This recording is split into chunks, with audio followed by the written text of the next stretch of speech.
வணக்கம். திசைகளின் 10 மணி செய்திகள். 2026ஆம் ஆண்டு பட்ஜெட் மாநில பொருளாதாரத்திற்கு முன்னுரிமை.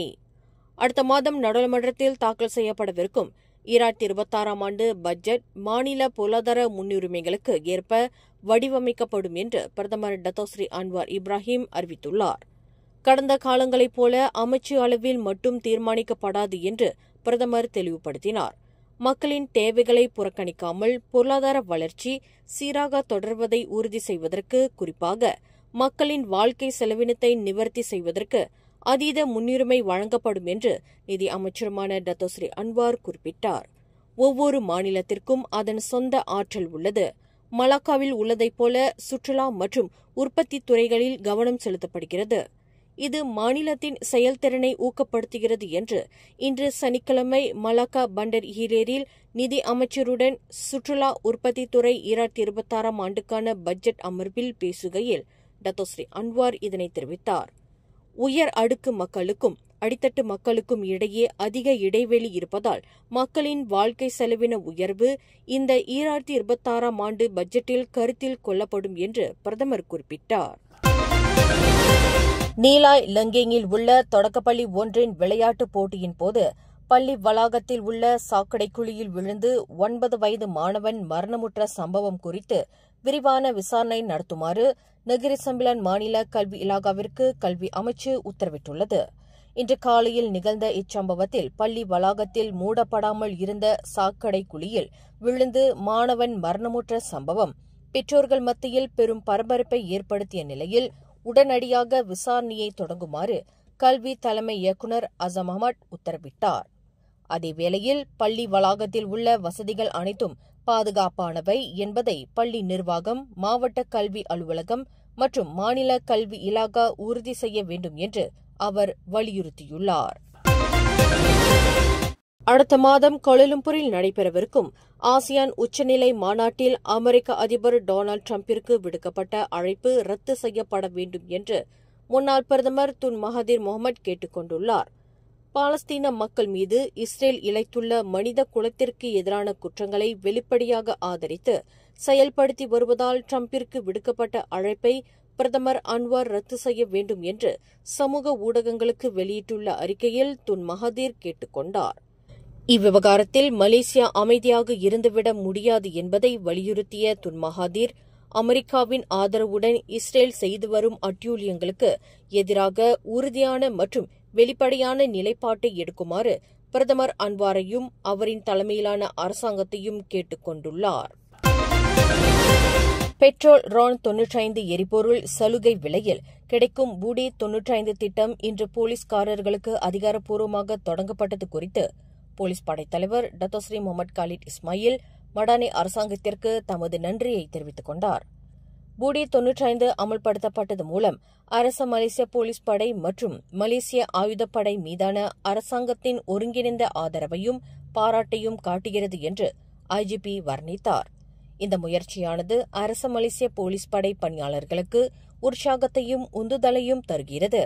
இதனால் மக்களின் நல்வாழ்வு மற்றும் தேசிய இறையாண்மைக்காக போலீஸ் படை மேலும் திறனுடன் செயல்படுவதற்கான ஓர் உந்துதலை ஏற்படுத்துகிறது என்று காலிட் இஸ்மாயில் இன்று ஒரு அறிக்கையில் தெரிவித்தார். கொலக்கங்சாரில் இரு கும்பல்களுக்கு இடையில் நிகழ்ந்த கைகலப்பு தொடர்பில் போலீசார் தீவிரமாக விசாரணை செய்து வருகின்றனர். இந்த கைகலப்பு குறித்து காணொலி தற்போது சமூக வலைதளங்களில் வைரலாகி வரும் வேளையில் இதில் சம்பந்தப்பட்டுள்ள நபர்களை போலீசார் அடையாளம் கண்டு வருவதாக கொலக்கங்சார் மாவட்ட போலீஸ் தலைவர் ஏசிபி ஹிஷாம் ஹருன் தெரிவித்துள்ளார். 26 வினாடிகள் ஓடக்கூடிய அந்த காணொலியில் ஒரு கும்பல் மற்றொரு கும்பலை தாக்குவதை சித்தரிக்கிறது என்று அவர் குறிப்பிட்டார்.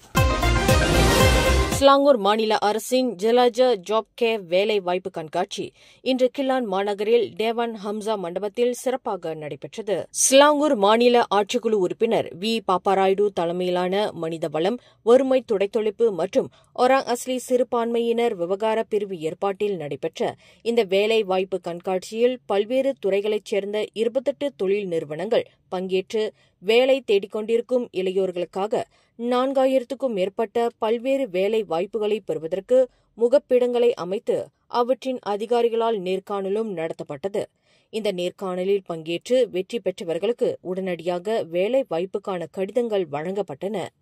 வருமான வரி வாரியம், சுக்சோ, சமூக நல இலாகா, இபிஎஃப் மற்றும் இதர அரசாங்க ஏஜென்சிகளும் இதில் கலந்து கொண்டு பொது சேவைத்துறை, சந்தா மற்றும் சமூக நலன் சார்ந்த விவகாரங்களுக்கு உரிய விளக்கத்தையும் தந்தன. கில்லான் மாவட்ட அளவில் நடத்தப்பட்ட இந்த வேலை வாய்ப்பு கண்காட்சியை கில்லான் நாடாளுமன்ற உறுப்பினர் வி. கணபதி ராவ் அதிகாரப்பூர்வமாக தொடக்கி வைத்தார். இந்த வேலை வாய்ப்புகள் சாதாரணமானவை அல்ல.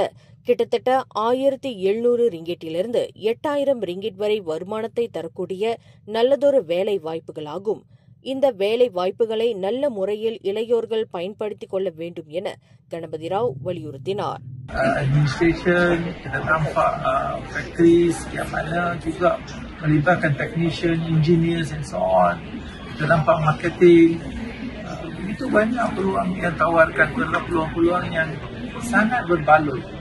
Kalau anda berjejak kaki ke Dewan hari ini, jangan kita asyik minda kita, masyarakat kita suka menyalahkan pihak lain bila kehidupan kita tak berubah.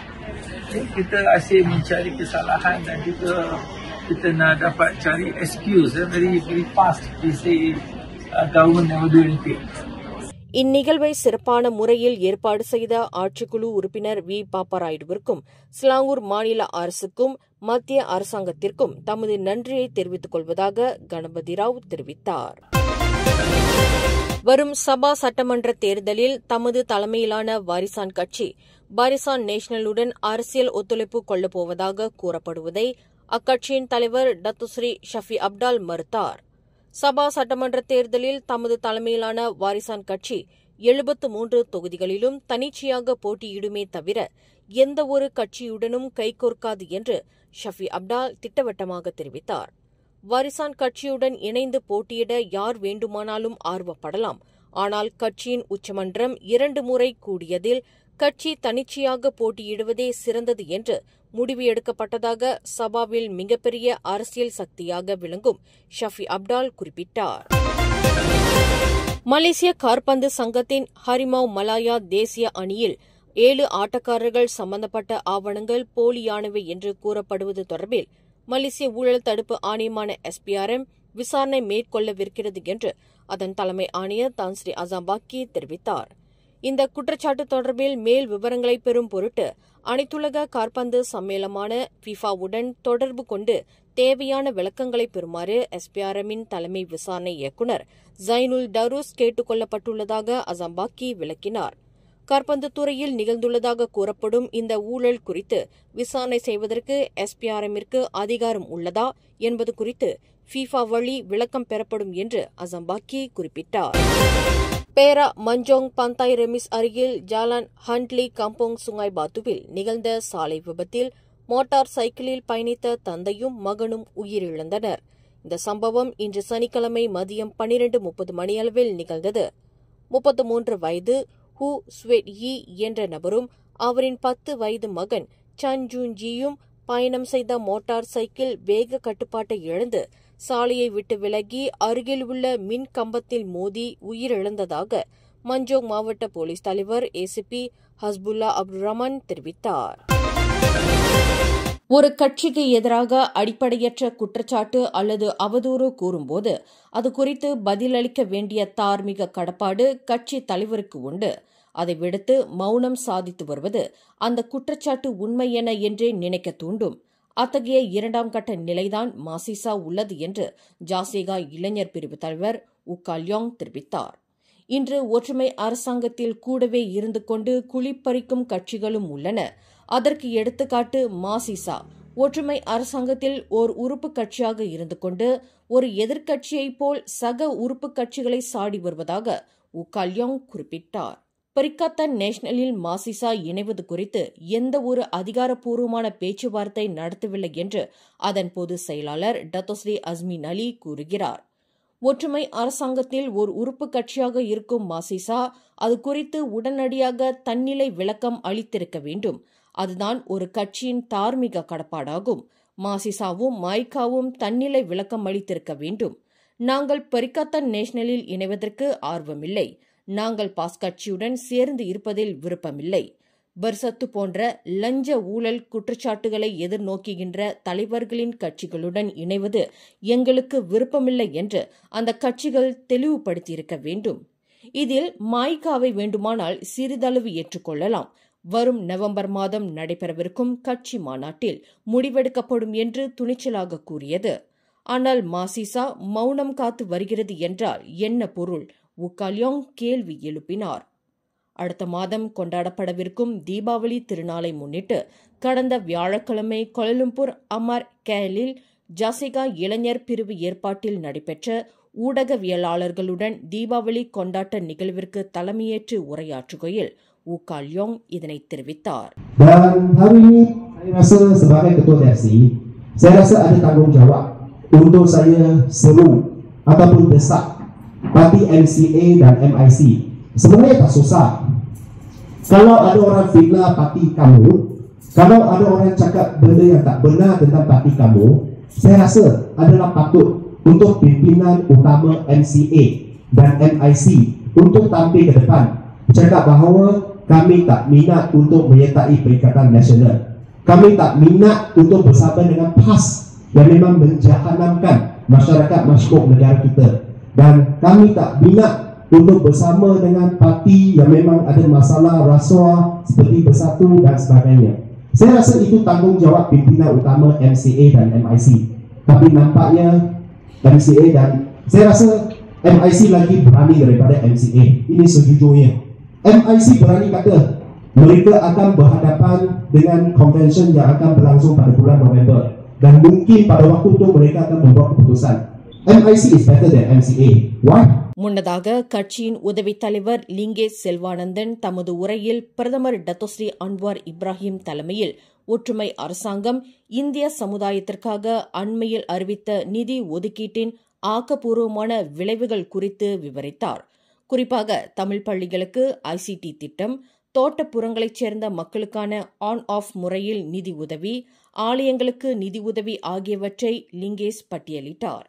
இந்நிகழ்வில் ஜாசிகா இளைஞர் பிரிவு பொறுப்பாளர்கள் மற்றும் ஊடகவியலாளர்கள் திரளாக கலந்து கொண்டனர். மேலும் செய்திகளை தெரிந்து கொள்ள கீழே இருக்கும் பெல் பட்டனை அழுத்துங்கள். உங்கள் மகிழ்ச்சியை வெளிப்படுத்த லைக் மற்றும் ஷேர் செய்யுங்கள். தொடர்ந்து திசைகளோடு இணைந்திருக்க சப்ஸ்கிரைப் செய்யுங்கள்.